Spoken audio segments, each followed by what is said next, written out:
This is going to help anyone in any field of the medical industry, nursing, if you're becoming a doctor, a surgeon. This is just going to teach you those basics that you'll need for whatever you go into. This is a state board certified program with the Arizona State Board of Nursing, and it is a CNA, so Certified Nursing Assistant is what they would end up with. And at the end of the year, they are able to take their state boards to basically get their CNA testing and go straight to direct employment if they prefer to do so.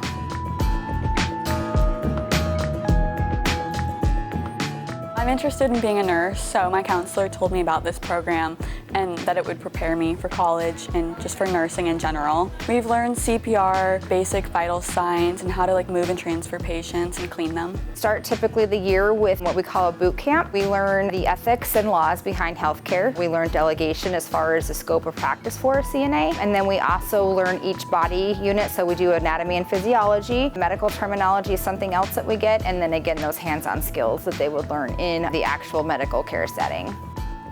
We have partnership with Banner and with Honor Health, so they get to work in different areas of those hospitals just to get that early introduction to different areas and see where they would be interested in. Students can go in for 8 hours, get partnered with a CNA, and then see just what those CNA, their day-to-day experience is of taking care of patients.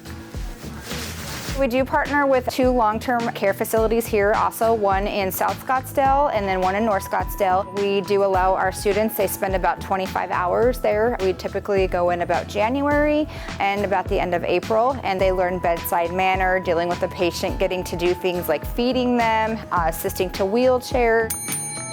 I think this will help me because once I go to college, I'm going to know those basics and I won't have to spend as much time learning the basics, and I'll already have that and I'll have that patient experience. It's super important because it helps build that confidence. So when I go to nursing school and when I start out my career, I'm going to have more confidence in myself because I know I've done it before.